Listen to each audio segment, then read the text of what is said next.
Vamos entonces al estudio de la palabra hoy, que hemos venido por más de un año ya estamos en la recta final, estudiando, ¿qué cosa? Romanos. Romanos es la epístola, carta escrita por el apóstol Pablo a la iglesia en Roma, una iglesia con características bien interesantes.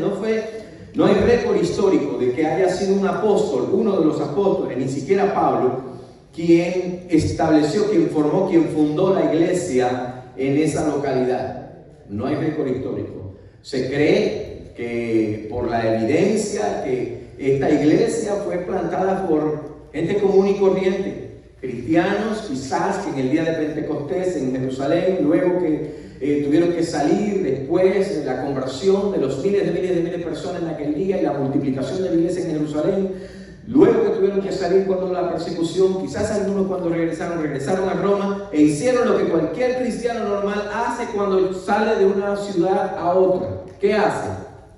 Se congrega. Eso es lo que hace un cristiano, se congrega. Y ellos empezaron a congregarse y entonces Pablo en algún momento entra en contacto con ellos, les escribe, les dice: tengo ganas de ir a verlo, a estar con ustedes para darle revelación que yo he recibido, para que profundicen más en lo que conocen de la palabra, en lo que conocen del evangelio. Y hemos visto una serie enorme de temas y de asuntos, conceptos, principios que hemos aprendido a lo largo de toda esta 11, 12 capítulos que hemos venido explorando hasta ahora.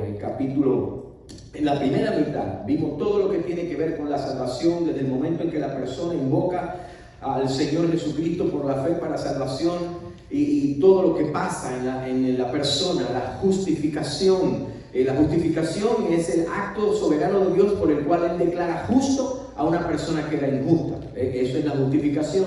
Luego nos habla y vemos el proceso de santificación, que es el proceso en el que Dios nos separa, nos aparta para sí, pero es el proceso por el cual nosotros caminamos toda la vida. La santificación es un proceso de toda la vida. Estamos continuamente creciendo, Dios trabajando en nosotros por medio de su Espíritu Santo para que nosotros alcancemos la estatura, la medida del varón perfecto. En el capítulo 8 comienza a hacer una transición ya no solamente a la parte doctrinal, de conceptos, de principios, sino a la parte práctica de la epístola. En el capítulo 9 vimos la participación de Israel en el plan soberano de Dios, en el plan de Dios, el propósito de Dios con Israel. Luego vimos en el capítulo 12, comenzamos a ver principios divinos para la vida cristiana. El cristiano y cómo debe conducirse su postura ante la vida, su forma de vivir. Y comenzamos entonces a ver la relación orgánica, la relación espiritual entre la doctrina, entre todo lo que se ha venido hablando, conceptos y principios y fundamentos de la doctrina. Todo esto ahora llevado a la vida práctica en el creyente. Es lo que estaba diciendo, por ejemplo, acerca del libro. No se trata solamente de conceptos. Usted no quiere un estudio bíblico que solamente le informe. Usted quiere un estudio bíblico que le dé herramientas, ¿verdad? Y eso precisamente es lo que hace Pablo en este tratado teológico tan importante en la historia de la iglesia cristiana, la epístola a los romanos. Precisamente pone todo el fundamento de la salvación. Todos estaban perdidos, todo, judíos y gentiles, todos necesitaban a Cristo, ¿verdad? Y Dios hizo eso por su misericordia, su bondad, la salvación, los salvó, los sacó de un sitio, los puso en otro. Ustedes estaban perdidos, eran injustos, ahora están justificados, están siendo trabajados por Dios continuamente. Pero esto tiene que verse, toda esta idea, que es el tema de Romanos. ¿Cuál es el tema de Romanos? El Evangelio, ¿verdad? Todo esto tiene que verse de manera práctica en la vida del creyente, ¿no? Y entonces vimos, entre otras cosas, y bueno, vamos hoy a ver los versículos 13 y 14, ¿verdad? Vimos, entre otras cosas, nuestras responsabilidades individuales, vimos nuestras responsabilidades espirituales, vimos cómo cada uno de nosotros tiene que ministrar conforme a la medida de fe, a los dones que se nos han dado. Ahora recuerden, como les decía, que todo esto está conectado con el tema de Romanos, el Evangelio, ¿no? Vimos la base fundamental para que haya edificación en el versículo 9, versículo 10. Estuvimos un miércoles centrados ahí en esos versículos hace dos miércoles atrás. ¿Cuál es la base fundamental para que haya edificación en una iglesia? Está ahí en esos versículos 9 y 10. El amor entre los creyentes, el amor fraternal, que ese amor debe ser ¿cómo? Sin fingimiento, debe ser puro. Recuerda que hablamos muchísimo. Luego vimos el miércoles antes pasado, vimos el antídoto contra lo que no edifica. Recuerda en el verso 11, en lo que requiere diligencia, no perezosos, fervientes en espíritu, sirviendo al Señor. Las personas que no están sirviendo al Señor tienen tiempo para hacer cosas que no le agradan al Señor. Así de sencillo. Cuando usted oye personas que están envueltas en que fulano dijo, que a mí me dijeron, que el otro dijo, que no le preste atención. Lo más seguro es que son personas que no están involucradas sirviendo al Señor. Mientras más activo uno está sirviendo al Señor, mientras más uno está ocupado en las cosas de Cristo, no tiene tiempo para las cosas que no son de Cristo. Mientras uno está ocupado en las cosas que edifican, no tiene tiempo para las cosas que no edifican. Por lo tanto, vimos algunas actitudes que nos deben destacar: gozosos en la esperanza. Recuerda, hace 2 miércoles atrás hablamos de esto. Sufridos en la tribulación, y nos quedamos en esta otra actitud necesaria del verso 12, que no la vamos a pasar por alto porque es importante. ¿Alguien quiere leer el verso 12 y decirme cuál es la actitud en el cristiano que falta? ¿Puede leerlo en voz alta? Verso 12. De 12. De Romanos, sí, estamos en Romanos. Gozosos en la esperanza, sufridos en la tribulación, constantes en la oración. Constantes en la oración. Cuando un cristiano tiene una vida de oración saludable, esa es la inyección, ese es el método de Dios para protegerte de otras cosas.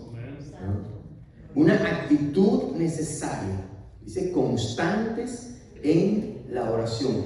La práctica, el ejercicio, escuche cristiano, la disciplina espiritual que nos va a mantener enfocados a nosotros. Número 1 es la oración, es la comunión con Dios a través de la oración. Esa palabra constante quiere decir perseverantes, quiere decir continuar haciendo algo con intenso esfuerzo, con la posible implicación de, a pesar de la dificultad, dedicarse a ello, seguir adelante, persistir en ello. Si usted es sincero, y yo sé que son sinceros como lo soy yo, de verdad que no siempre tenemos ganas de ponernos a orar. ¿O soy yo no? No siempre tenemos la gana, ¿no? Pero fíjense cuál es el deseo, ¿no? Tenemos la teología y sabemos lo saludable que es, tenemos todo lo que el concepto de oración es, pero muchas veces como no. Dice que es continuar haciendo algo con intenso esfuerzo. En otras palabras, yo tengo que ser intencional. Yo tengo que obligar a la carne de Ángel Izquierdo a hacer lo espiritual, a hacer lo que le corresponde hacer. ¿Y sabe por qué? Y le voy a decir algo. Nunca podemos llegar, ni vamos a llegar, o deberíamos llegar a un punto en el que nosotros digamos, esta semana no voy a orar porque oré bastante la semana pasada. Semana pasada me la pasé orando, esta semana me voy a tomar un break. No haga como hace mi esposa cuando yo me pongo a predicarle a ella en casa lo que voy a predicarle a la iglesia el domingo. Esa es la ventaja y desventaja de vivir con un predicador. Yo le doy mi mensaje a ella como 7 veces en la semana. Y ella me dice, oye, ¿y entonces no tengo que ir el domingo? ¿Verdad? No. Nunca podemos llegar a un punto, no podemos tratar de convencernos a nosotros. He orado suficiente. De hecho, es más saludable pensar que no he orado suficiente que hacerme creer que ya con lo que he orado he comido bastante, ¿no? Porque, ¿cómo supera el creyente la prueba? ¿Cómo escucha el creyente a Dios? Este va a ser un concepto. en la conferencia del viernes y sábado? Buscando su presencia. ¿Y qué hacemos en su presencia, Oscar? Buscarlo, alabarlo, valorarlo, exaltarlo. Hay un aspecto importantísimo. ¿Cómo? Llenarnos. Leer la palabra. ¿Y qué pasa cuando, qué digo leer la palabra? ¿Y qué pasa cuando leemos la palabra? Nos llenamos de la presencia de Dios. ¿Este libro es qué cosa? La inspiración. La palabra de Dios, ¿verdad? Eso es el libro de Así de pecado. Se habla con el- Déjenme hacerle una pregunta a ustedes. ¿Cuántos de ustedes disfrutan? ¿Cuántos de nosotros disfrutamos un tiempo, digamos, de 1 hora, 2 horas, con una persona que no te deje decir una palabra? En la presencia no solamente hablamos, alabamos, en la presencia escuchamos. Y lo voy a dejar ahí porque se ve que estaba leyendo el libro, pero voy a dejar que el pastor Casanova amplíe más ese concepto. Pero es algo importante. ¿Cómo nos llenamos? ¿Cómo necesitamos escuchar a Dios? La oración no es un monólogo. La oración es un diálogo, es un intercambio entre dos personas. Yo hablo, Dios escucha, yo hablo, yo. Constante, dice. Y tengo que hacer un esfuerzo. Yo no sé si, oye, voy a aprovechar que mi mujer está aquí para usar el ejemplo en todas las cosas. ¿No? Las veces que me dice, hay algo que quiero decirte. La mayoría de las veces que mi esposa me dice, hay algo que quiero decirte, y yo, hay algo que no quiero escucharte. Hoy le dije, Clara, le dije hoy la frase célebre de Paco a mi esposa. Hace la historia porque no es la primera vez, ¿verdad? Estaba Paco con su madre. Paco, el esposo de Clara, que está en la presencia del Señor, un lindo hermano. Estaba como se sentaba haciéndose así, los brazos que estaban haciendo. Y Clara estaba diciéndole algunas cosas que las esposas dicen, ¿no? Paco, y de repente se viene a Paco y dice, he decidido ignorarte.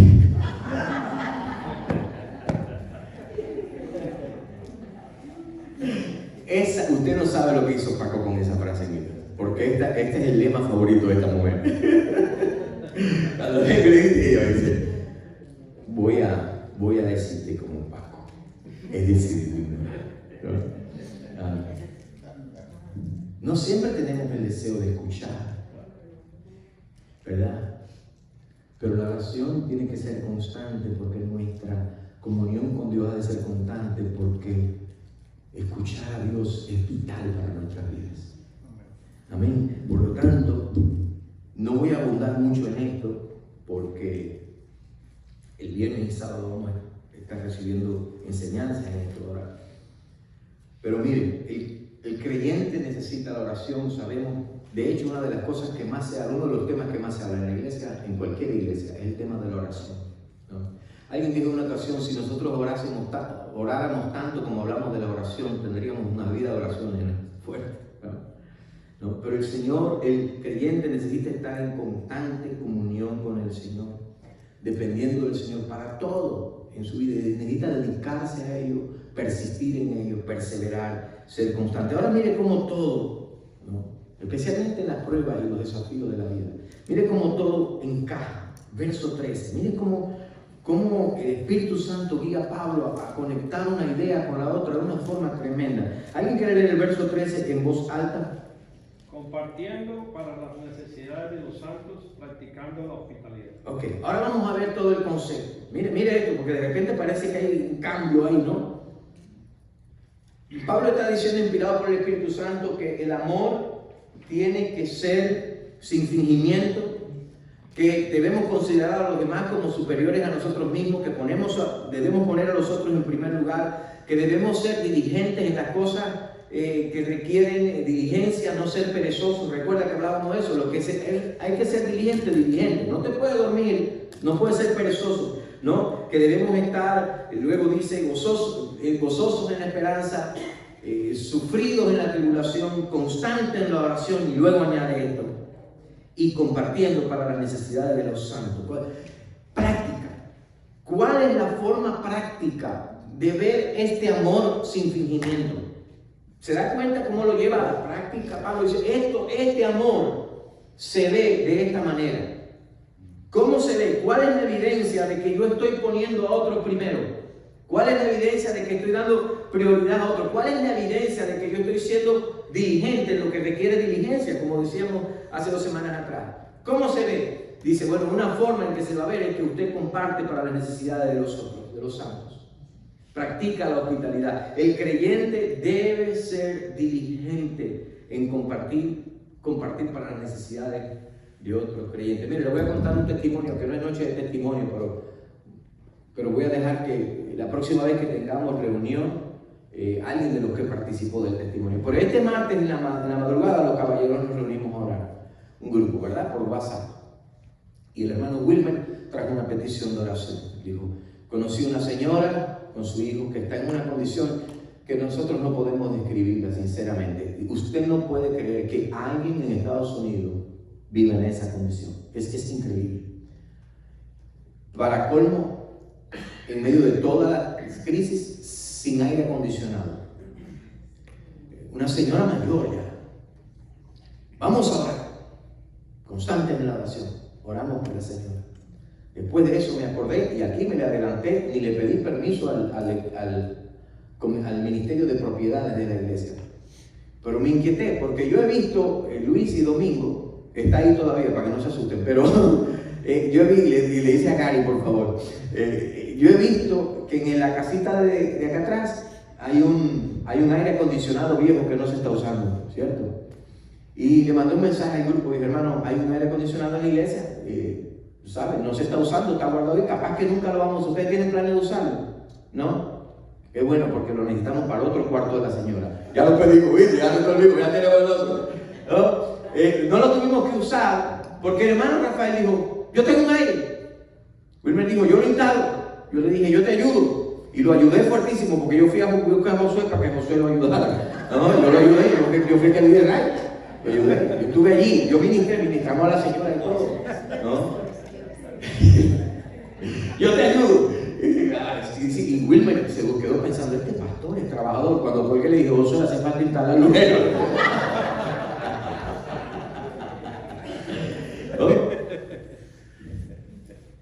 El creyente debe tener esa disposición. ¿Sí? La compañía que Wilmer está estableciendo aquí en Panco se llama People Helping Others, ¿verdad? De hecho, en este contexto, porque de eso vamos a hablar más adelante, y fíjense que nosotros fuimos sin saber algo acerca de la vida de la señora, sin saber mucho acerca de la vida de la señora. Tiene un hijo que está en una situación de salud mental, es una situación bastante desafiante. Y cuando nos ponemos a conversar con la señora, resulta que es una cristiana, es salva, no tiene una iglesia, no sé si está congregándose o no, pero tiene experiencia de muchos años de haber estado en la iglesia. ¡Wow! ¡Qué tremendo! El cristiano tiene que ser diligente en eso. Ahora, eso fue, ¿por qué les digo esto, no? De que es cristiana, porque en este contexto el énfasis está en la familia de la fe.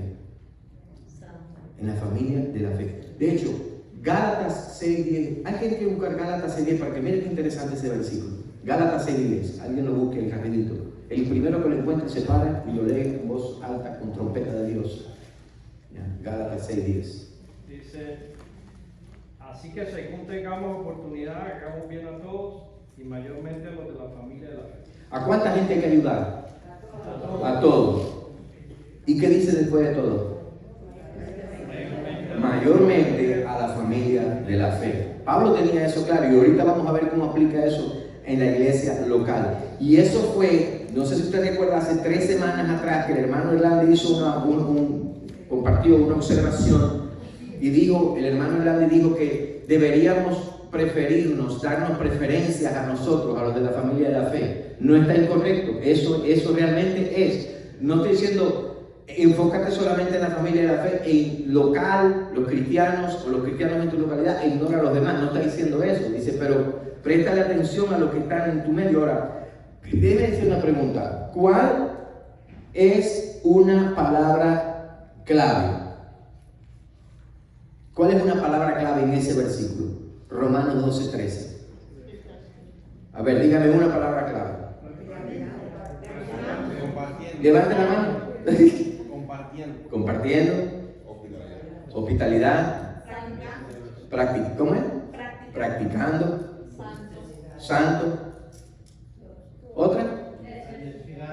Todas son palabras clave. Pero hay una palabra que te dice cuándo debes hacerlo y cómo debes hacerlo. A ver si descubre esta palabra. Necesidades.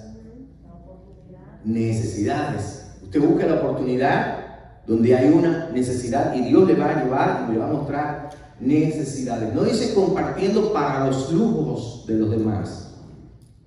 Ni dice ni siquiera compartiendo para la preferencia de los demás. Dice compartiendo para las necesidades. Muchas veces donde nosotros fallamos es que nos enfocamos en cosas que no representan una necesidad.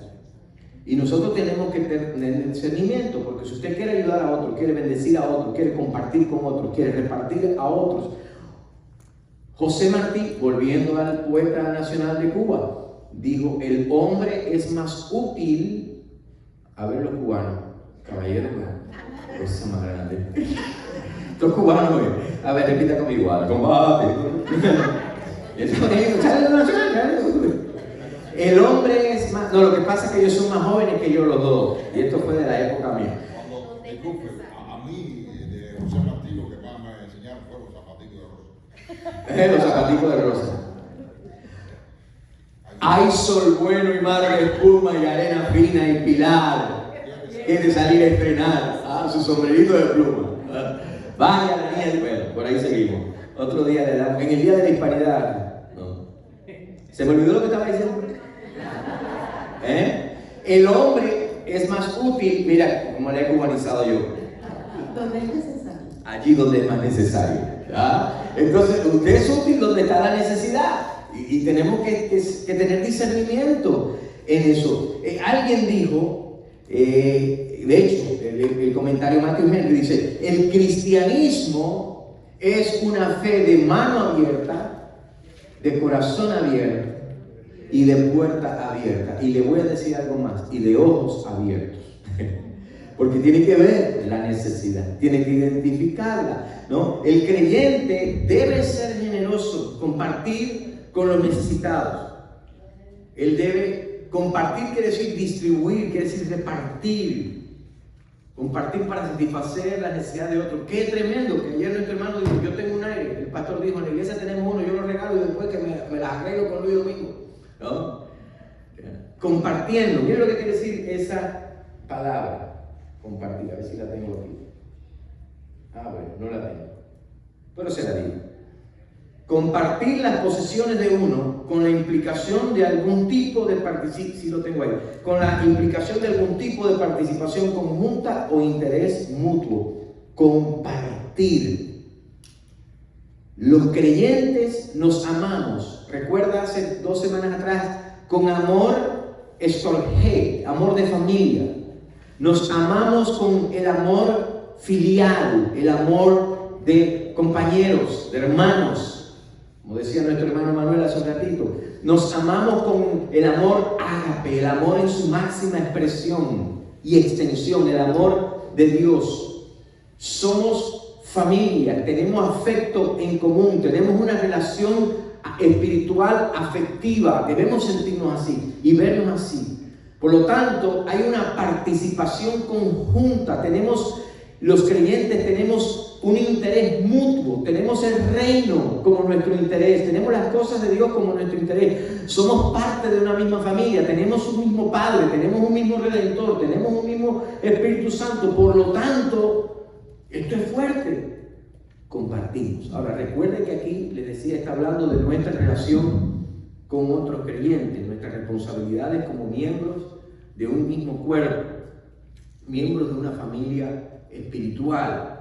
Ahora mire cómo se entiende bien esto y el efecto que esto tiene en el contexto ahora de la iglesia local.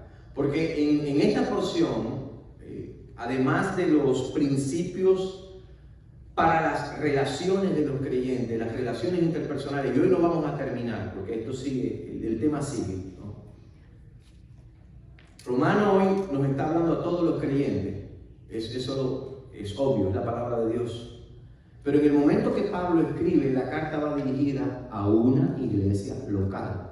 Luego, dicen algunos historiadores y eruditos, que las iglesias locales tenían la costumbre de intercambiarse las cartas, que Pablo le escribía a uno y se la mandaba al otro. Mira, Pablo nos escribió esto, llévala para Éfeso, y llévala para los Corintios, y lleva aquí a Roma, y se intercambiaban las cartas. Pero Pablo le estaba hablando de una iglesia local. Y les está diciendo, ustedes tienen, ya lo vimos en los versículos anteriores, ustedes tienen responsabilidades personales, tienen responsabilidades individuales, responsabilidades éticas, responsabilidades morales, responsabilidades espirituales. Ustedes tienen responsabilidades con los demás, cómo se relacionan con ellos, cómo ayudan a otros, cómo tienen que estar presentes para socorrer a los necesitados, que necesitados. Eso es parte importante de la vida de la iglesia, ¿no?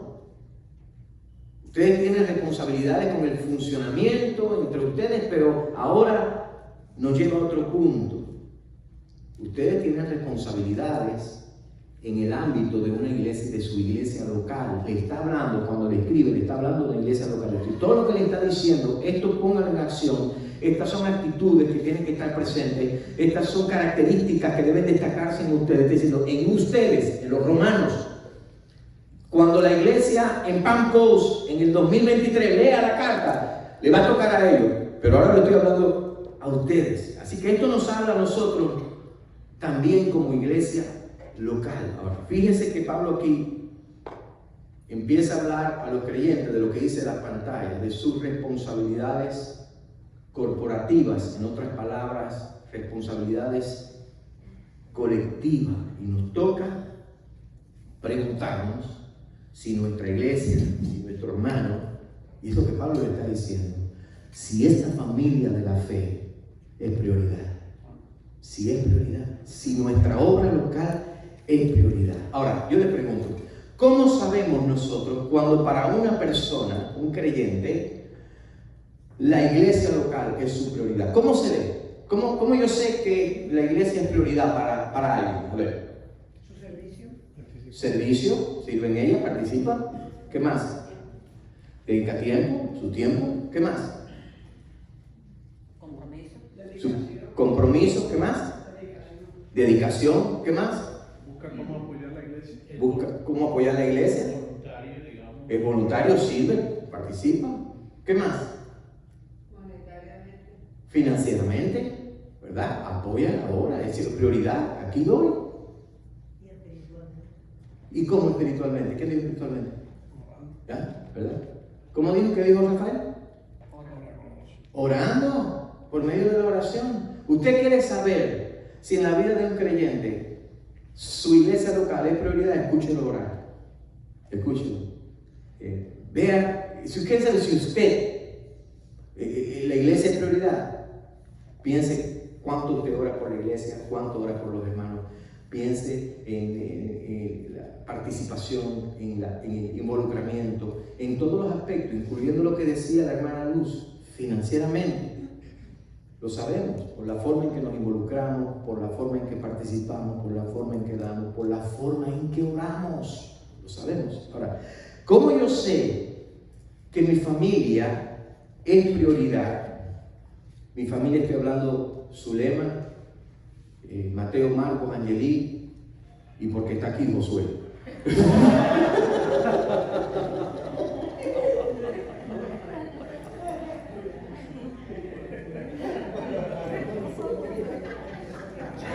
Menos mal que mi mamá no está.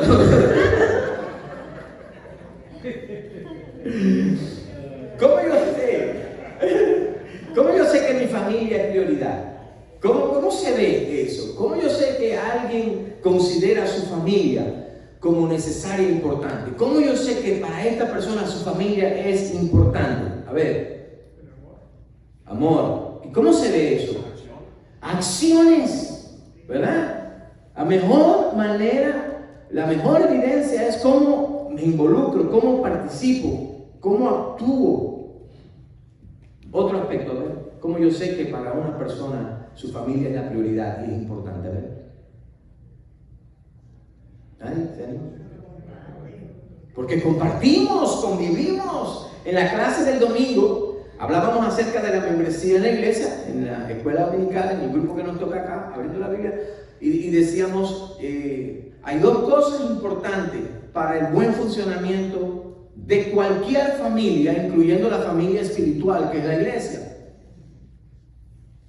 participación y constancia, ¿verdad? Tengo que estar presente y tengo que ser constante. ¿Qué más? ¿Cómo yo sé que la familia es importante, que los hijos son importantes, que son una prioridad? ¿Cómo lo sé? A ver, ¿qué más? ¿Cómo? Por la manera en que la cuido. ¿Cuidado en qué aspecto? En todo. Dime uno. La salud, la educación. Perfecto. ¿Verdad? Salud, educación, y no me preocupo, atiendo a mi familia emocionalmente, la atiendo espiritualmente. Es importante. Si es importante, tengo que tener cuidado espiritual de mi familia. Tengo que tener el cuidado emocional, relacional, de compartir. Pero yo no sé ustedes, una vez más, es la tercera vez que menciono a mi esposa. Pero a mi esposa debe la creditar si de verdad yo le importo. y sin límite. ¿Cómo lo sé? ¿Cuántos de ustedes invierten con gozo de su dinero en sus hijos? A ver. Levante la mano para yo después decirle a sus hijos, ¿no? O a su esposo, o en quien sea para ustedes, sus nietos. Porque mis finanzas contribuyen, están dedicadas a mi familia. En la casa, nosotros no tenemos el dinero de Ana, no es el dinero de la casa. Y hablamos, es el dinero de la casa. Ahora, la verdad, ¿te puedes ir un momentito con el Señor? Le digo esto para decirle lo siguiente: no siempre voy a estar de acuerdo con todos los gastos no siempre estoy de acuerdo. Hay gastos que yo preferiría no hacer. Pero eso no quiere decir que ya se acabó. De ahora en adelante, lo mío es mío y lo tuyo es mío también. No. Yo sigo contribuyendo porque es la familia. No estoy de acuerdo, ¿no? Porque incluso soy parte de las decisiones, ¿no? Es importante, esposo y esposa, me voy a detener un momentito en eso. Las decisiones financieras del hogar, especialmente, no estoy hablando si va a ir a McDonald's y se va a comer un Chick-fil-A. No, voy a ir a McDonald's a comer un Chick-fil-A. No, estoy hablando de las decisiones significativas del hogar. Se tienen que hacer en pareja, se tienen que tomar las decisiones juntos. Si yo participo, puede que yo preferiría otra cosa, pero no. Ahora, yo le pregunto aquí a las esposas: ¿cómo se sentiría una esposa si su esposo le diera prioridad a todas esas cosas que decía nuestra hermana Karina, que mencionaban ustedes, emocionalmente, todo, en el amor que hablaba nuestro hermano Pinzón, en las actividades, cómo me comporto, cómo actúo, todas esas cosas hermosas, que su esposo la practicara al 100%, hermana, pero con la casa del vecino? Que dio gracias a Luz. ¡Qué tremendo! Varón, ¿cómo se sentiría usted que todas esas prioridades, tremenda, mi esposa es tremenda, pero todo para la casa del vecino?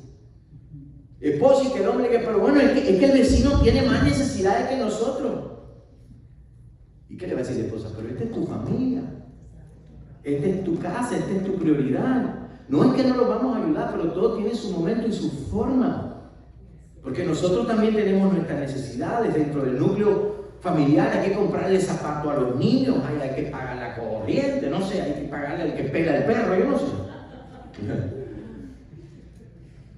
Pero quiere que le diga algo, lo voy a llevar al campo espiritual ahora, que es el punto que Pablo nos permite meditar en ello hoy en relación a la iglesia local, mis hermanos, mi congregación local y mi iglesia local como prioridad en la vida del creyente, ¿no?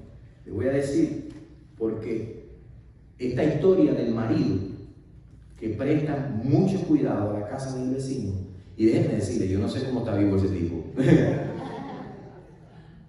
es la historia de muchas iglesias. Sucede con hermanos, miembros de muchas iglesias. En una de las iglesias que pastoreé, y recuerda que esta es una de las que he pastoreado, teníamos una persona que era líder de la iglesia y no participaba financieramente en la iglesia. Y no era porque no pudiera, escuche, cuando alguien está en necesidad y no tiene $1 para poner en la caja de la ofrenda, no juzguemos a nadie. Lo que tenemos es que saber qué está pasando. Y si hay alguna necesidad, si hay alguna crisis, preguntarnos cómo podemos ayudar. Nosotros aquí no estamos detrás de la gente, qué es lo que da ni cuánto da. De hecho, yo no tengo esa información. No, la gente aquí no tiene que dar para ser amada. Lo único que tiene que dar es amar. Y si quiere, porque no tiene ni que amar de regreso, ¿no? O sea que cuando estoy hablando de alguien que podía, no es que no podía, ¿eh? En este caso en particular, que le estoy hablando, la persona sí podía. Y lo sé, ¿sabe por qué lo sé? No porque me dio la información. Porque un día en una conversación donde estábamos un grupo, esta persona estaba ahí, parece que no pensó lo que estaba diciendo, y digo, yo mando mis diezmos y mi ofrenda para la iglesia de un pariente que era pastor en otro lugar, ¿no? Y yo pensé que estaba bromeando, digo, no, está bromeando, ¿no? Eso porque yo por decisión mía propia, no sé otros pastores, no me interesa saber ni sé lo que las personas dan. Y si sé porque alguien me dijo, di esto para esto, di lo otro para lo otro, pastor, no me lo tiene que decir. Pero ¿sabe lo sorprendente de esto? Es que cuando se trataba, escuche, una persona que podía dar, participaba de la vida de la iglesia, era líder en la iglesia local y su contribución financiera le enviaba para otro lugar, sea cual sea la razón. Pero lo sorprendente de esto es que cuando se trataba de el presupuesto, de aprobar el presupuesto, de tomar decisiones financieras en la iglesia, participaba y decidía. Participaba y decidía. Y decía muchas veces cómo había que usar dinero y por qué hicieron eso con ese dinero. Y no contribuía. ¡Wow! ¿No? Hubo otra persona que no estuvo de acuerdo. Tengo miles de experiencias, pero le digo esto para llevarnos a un punto. Hubo otra persona que no estuvo de acuerdo con una decisión financiera que la iglesia hizo. Y la decisión tenía que ver con la obra misionera. ¿Y sabe qué hizo? Dejó de dar. No dio un centavo más a la iglesia por periodo prolongado de tiempo hasta que se fue de la iglesia por una decisión financiera que se hizo para las misiones. ¿Y sabe por qué lo sé? Porque me lo dijo en mi cara. Me dijo, yo no estoy de acuerdo con esta decisión para las misiones, por lo tanto no voy a dar un centavo más. Y eso no me lo dijo bromeando. Yo sí le vi que estaba hablando en serio. Y eso es entre usted y Dios. Usted le rinde cuenta a Dios, usted no me rinde cuenta a Dios, a mí. Yo no soy Dios. El día que yo sea Dios, vuelvo y póngame a cuenta. Pero sin embargo, en el tiempo que permaneció en la iglesia, sin dar un centavo, sin participar de la obra local, es decir, no me importa la iglesia local, siguió participando de las tomas de decisiones, levantando la mano, dando opiniones. Y yo dije, wow, pregunta, people, my friends and brothers and sisters, is that even fair? No. Is that even fair? ¿Es eso siquiera justo? O sea, tú no contribuyes al presupuesto, la persona no participa al apoyo directo a la labor de la iglesia, pero toma decisiones que tienen que ver con aquello con lo que tú no participas. ¡Wow! Y encima, ambas personas de la historia eran líderes dentro de la iglesia. O sea, en la ilustración del esposo que atiende las necesidades del vecino, pero que no participan en su propia casa, lo que está diciendo es, ¿sabe lo que le está diciendo a la mujer? El hogar del vecino es más importante que tú. Y whatever they're doing en esa casa es más importante que lo que está pasando. Y le digo algo, es cierto que muchas veces, y lo digo por experiencia propia, hermano, yo lo voy a decir por mi experiencia propia, hay decisiones financieras que la iglesia ha tomado en los más de 10 años que yo llevo aquí, que yo no he estado de acuerdo con ella, pero yo soy parte de la familia. Y la familia dijo, esto es lo que vamos a hacer, la mayoría dijo lo que vamos a hacer. Pues ya, esa es la manera de convivir, respetar la decisión, ¿no? Ahora, es cierto que no vamos a estar de acuerdo con toda decisión, pero ¿sabe qué? Ese esposo que vio al vecino como prioridad, no sabe lo que el vecino está haciendo, ¿no? Y si sabe muy poco. No sabe las decisiones que se toman en la casa del vecino. No sabe cómo el vecino administra su dinero. No sabe cuánto es el salario del vecino. Y le ha dado al vecino un voto de confianza más grande que el que le ha dado a su propia familia. Ha confiado más en lo que está pasando en el otro lado que lo que está pasando. Sinceramente, yo no creo que sea la manera de conducirse como cristiano. Y Pablo está enfocando aquí a una iglesia local. Está diciendo, piensen en la iglesia local. La clave es prioridad. La semana que viene, o quizás la otra más arriba, vamos a hablar entonces hacia los de afuera, ¿verdad? Pero la clave, hacer bien a todos. Gálatas 6:10. Hacer bien a todos, mayormente a los de la familia de la fe. Y Pablo a los Gálatas le está hablando a la iglesia local también. La iglesia local, ¿no? ¿Sabe cuál es la clave? Es prioridad y equilibrio. Balance. Podemos hacer ambas cosas. Un día les voy a dar, hace tiempo que no doy un estudio sobre los diezmos y la ofrenda. Nunca he dado un estudio, en muchos años. Creo que 2 o 3 años, quizás 4, ¿no? Pero Pablo le habla a una iglesia local y le dice lo que Erlandi quiso decirnos hace 3 semanas atrás. Ustedes tienen que considerar la obra local como una prioridad. Tiene que estar tu iglesia local en tu corazón. Y le digo, esto habla especialmente a todos nosotros, habla a toda la iglesia local y habla especialmente al liderazgo, porque el liderazgo toma decisiones presupuestarias. Al liderazgo se le asigna un presupuesto, tiene autoridad. Los líderes de los ministerios tienen autoridad para manejar su presupuesto en la iglesia. Pero sobre todas las cosas, porque los líderes somos ejemplos para el resto de la congregación. Y esa conversación de esa persona en particular que dijo, yo mando mis diezmos y mi ofrenda para tal iglesia donde su pariente era pastor, estábamos yo y otros hermanos allí y fue un muy mal ejemplo para los otros hermanos. Y ojo, yo no sé lo que las personas hacen con sus finanzas, yo no sé cuáles son sus prioridades, pero el Dios que le provee y el Dios que le bendice sí lo sabe. Amén. Es cuestión de prioridad. El Señor Jesucristo lo dijo de esta manera. Bueno, el principio de la prioridad es local. Porque donde esté vuestro tesoro, allí estará vuestro corazón. Si tu familia está en tu corazón, si tu tesoro está en tu familia, ahí está tu corazón. Si tu iglesia es tu tesoro, ahí está tu corazón. Si la obra de Dios, en un sentido general, más amplio, es tu tesoro, ahí está tu corazón. Así que Pablo nos habla de este principio, el principio de la prioridad de la iglesia local, de la obra local, de nuestra responsabilidad con la obra local, con los hermanos en la obra local. Hay hermanos y hermanas entre nosotros, y voy a cerrar esta parte con esto, que han estado pasando y que todavía tienen situaciones financieras desafiantes, pero que no dejan de apoyar a su iglesia. No lo dejan de ver, no dejan de atender a las necesidades de los demás, de participar. Ahora, ¿cómo atendemos las necesidades de los hermanos y de otros? Una forma práctica es por medio de dar. Por ejemplo, nosotros tenemos, no sé cuántos de ustedes saben, pero si lee el boletín, las partes que son letras más pequeñas, tenemos un fondo de benevolencia, por ejemplo, en la iglesia. Se puede dar el fondo de benevolencia. El fondo de benevolencia está diseñado para ayudar a miembros de la iglesia, incluso personas de la comunidad que están pasando necesidad.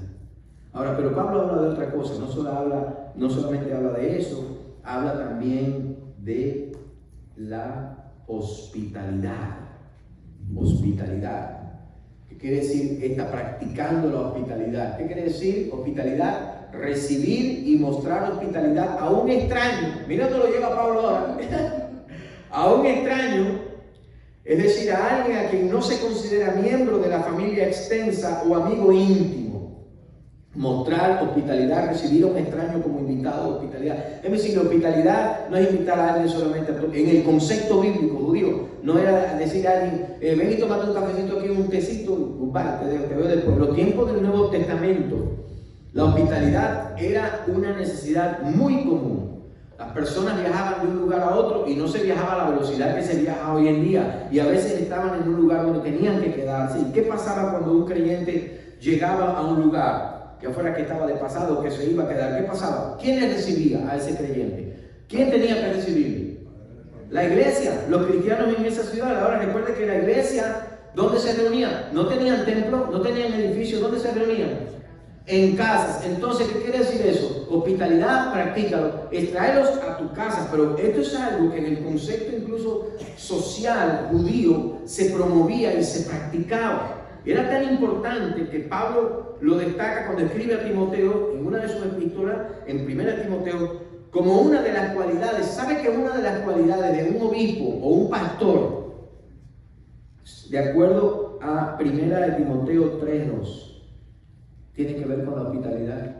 Dice, pero es necesario que el obispo sea irreprensible, marido de una sola mujer, sobrio, prudente, decoroso, hospedador, apto para enseñar. Dice que debe ser un obispo. En Hebreos capítulo 13, versos 1 y 2, el autor de Hebreos escribe, permanezca el amor fraternal. Mire qué interesante, porque hablamos del amor fraternal, ¿verdad? Permanezca el amor fraternal. Y luego dice, no se olviden de la hospitalidad.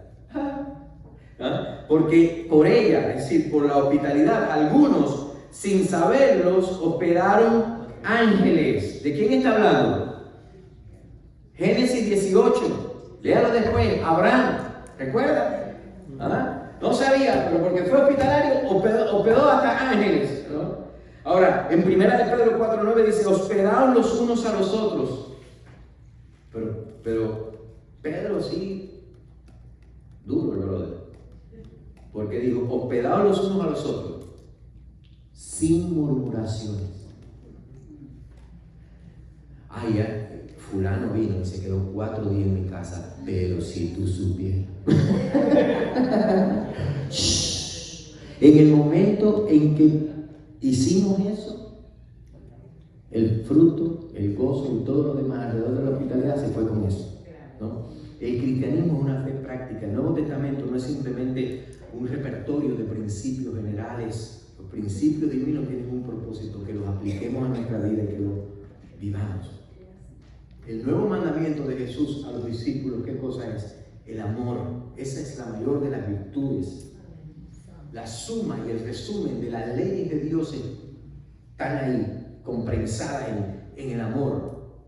Y todo esto en concepto. Pero la Biblia nos dice cómo manifestar este amor en la vida diaria para con mis hermanos, para con mi iglesia local, para con la obra de Dios más allá de la iglesia local, en las relaciones, en el diario vivir. Pablo dio muchísima teología en Romanos. Pablo, una teología profunda, sana, que conduce a la práctica. Vivan esto. Una teología que afecta nuestra manera de vivir, nuestra manera de ser, nuestra manera de comportarnos. Y en todas las sociedades, en todas las comunidades, había y hay pobres, ancianos, enfermos, inválidos, oprimidos, perseguidos, viudas, huérfanos. En los tiempos del Nuevo Testamento no era diferente. Y generalmente estas personas no eran atendidas por la sociedad, eran desatendidas, no les importaba nada. La sociedad no les prestaba atención, los trataban con desprecio y negligencia. Hoy los tratarían nada más cuando viene el tiempo de elecciones. Y de repente, con el nacimiento de la iglesia, miren la maravilla de esto, algo diferente, algo único comienza a pasar. Ahora hay una comunidad que no ignora a esa señora, que no pasa por alto la necesidad de otros. Ahora hay una comunidad que tiene en cuenta a los desamparados. Una comunidad que no solamente habla del amor fraternal, sino que vive el amor fraternal. Que no solamente habla de compartir, una comunidad que ahora comparte. Una comunidad que no solamente dice, técnicamente consideran a los demás como superiores a ustedes mismos, sino que los ponen a los demás en la práctica, que ahora promueve la hospitalidad, que ahora promueve la ayuda mutua, que ahora promueve el socorro y lo vive. ¿Quiere que le diga algo en cuanto al welfare en los Estados Unidos, la asistencia social? Usted sabe que la asistencia social, welfare, en Estados Unidos, estableció bajo la presidencia de Roosevelt en el año 1900, en la década de los 30, 1930. Fue que 1930, ¿no? Independencia 1700 y pico, 1930 fue que se estableció el sistema de ayuda social en los Estados Unidos. ¿Quiere que le haga una pregunta y usted sabe la respuesta? ¿Sabe históricamente quién atendió a las personas necesitadas en los Estados Unidos? Dígamelo. La iglesia de Jesucristo. Hoy nos quieren ver como los malos, ¿verdad? Como los de mentalidad cuadrada. Pero por siglos la iglesia en este país, no en 1930, y todavía, no es que en 1930 vino welfare y entonces la iglesia dijo, ya no lo hacemos más. Quizás no se hace con la misma intensidad, pero donde quiera. Le pongo un ejemplo. Bunel, hay una clínica gratis. ¿Qué piensa que la da el gobierno? No, es de una iglesia.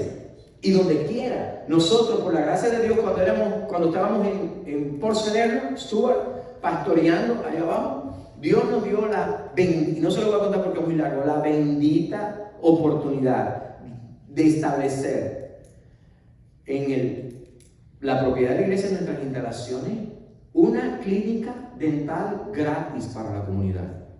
Los dentistas cristianos y no cristianos venían a servir de gratis, de lunes a jueves. Mi esposa se hizo asistente dental ahí con uno de los doctores. Hermano, históricamente la iglesia en Estados Unidos, y no solamente en Estados Unidos, en el mundo entero, ayudando a los necesitados, hospitales, atención médica, educación. Pastor, siempre estaba la iglesia que venía en la casa y lo compartían. Sí, y lo compartían todo, refugios, albergues, aún en la lucha contra las injusticias sociales, todo tipo de socorro. ¿Cómo se socorría a los necesitados en la sociedad? A través de organizaciones caritativas, entidades privadas, porque también había personas filantrópicas, ¿verdad?, que ayudaban, no eran cristianos, pero mayormente, número uno, la iglesia. ¿Y de dónde sacó la iglesia eso? La motivación y el modelo para esa conducta. ¿Dónde lo vio la iglesia? Dígame, ¿dónde vienen los cristianos? ¿Y de dónde viene la motivación del cristiano para este comportamiento, para esta conducta de socorro y auxilio? ¿En quién lo ven? En Cristo. Alguien lo dijo por ahí, muchos lo dijeron todos. En el Señor Jesucristo. Hermanos, si esa iglesia existe todavía hoy, esa comunidad existe todavía hoy y va a existir hasta la venida del Señor, y lo que el Señor espera de esta comunidad no ha cambiado. Eso es parte de lo que el Evangelio produce. Por eso es importante, hermano y hermana, que usted vea la iglesia local, este principio que les hablaba hace un ratito, el principio de la prioridad de la iglesia local. Que usted diga, no estoy de acuerdo con todo lo que pasa en la iglesia, pero estoy de acuerdo en que es dirigida por Dios, en que es la familia con la que tengo que participar, que aunque no sea yo quien tome todas las decisiones, que aunque no se haga todo lo que yo quiero, en todos los aspectos, ni siquiera financieramente, como sea, que usted diga, mi iglesia es una prioridad y lo voy a demostrar, voy a orar por mi iglesia, voy a participar en mi iglesia, voy a decirle al Señor, ayúdame a estar disponible para mis hermanos, aquí me ofrezco para socorrer la necesidad, porque esa es la comunidad que estamos llamados a ser, una comunidad que le dé prioridad a la obra de Dios, a la obra de Dios. Así que Pablo habla en el verso 13 de la manera en la que debemos conducirnos en la vida de la iglesia local. Nuestra responsabilidad para con otros creyentes, especialmente para con los necesitados, y nuestra responsabilidad para con la obra local. Y voy a concluir, no llegamos a otro versículo, pero voy a concluir diciendo esto, hermano. Yo no he sido llamado por Dios. Si usted lleva algún tiempo aquí escuchando las predicaciones, las enseñanzas, yo no he sido llamado por Dios para decirle a nadie qué tiene que hacer con su dinero. Yo he sido llamado por Dios a enseñar los principios de la Biblia y dejar que el Espíritu Santo le diga a usted qué tiene que hacer con su tiempo, ¿Qué tiene que hacer con su talento? ¿Qué tiene que hacer con sus capacidades? ¿Qué tiene que hacer con sus finanzas? ¿Qué tiene que hacer? Yo enseño la palabra, el Espíritu Santo es el que le dice a usted lo que tiene que hacer. Pero una cosa debemos asegurar, que estamos escuchando al Espíritu Santo. Que nuestra firmeza de carácter no sea tan sólida y robusta que aun cuando el Espíritu Santo me quiera hablar, yo volteo el rostro y sigo haciendo lo que yo quiero hacer. Yo no he sido llamado para eso. Yo no me voy a sentar nunca, jamás. Y no voy a decir nunca jamás porque no está en mi plan. Si Dios lo hace otra cosa. Pero yo no me voy a sentar con una persona de la iglesia, nunca, en mi plan, para decirle por qué usted no está dando. ¿O por qué usted está haciendo esto con su dinero? Porque eso no me corresponde a mí. Yo siempre le he dicho a usted eso que aprendí de aquel predicador chino, Don Yulan. Don Yulan, lo conocí personalmente, un hombre de Dios chino, en serio. Don Yulan estaba en una conferencia, yo pastor bautista, otro pastor bautista amigo mío, éramos los únicos evangélicos que estábamos ahí, ellos eran de una denominación. Y todo el mundo, un gran número de personas, estaba queriendo que nosotros saliéramos de nuestra afiliación y nos fuéramos con ellos. Y en un intercambio con Don Yulan, él estaba sentado con un traductor al lado, y un hombre de Dios, y le preguntó un hermano, como usted predica la verdad, hermano Don, y si alguien está aquí entre nosotros y escucha la verdad, que este movimiento es un movimiento de Dios de verdad, ¿recomienda usted que esa persona pues deje donde está, venga con nosotros? Y yo mira al pastor que está conmigo, eso es contigo. Y el hermano se quedó en China, ¿no?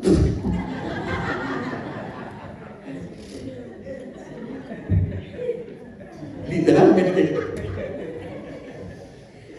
Qué bárbaro el pastor. Y yo dije, hermano, Don, lo que él está diciendo el hermano es que si Diego y yo tenemos que dejar nuestra afiliación y unirnos a este grupo. Y el chinito miró así, sentadito, me quedó mirando, miró al hermano, miró al traductor y le dijo,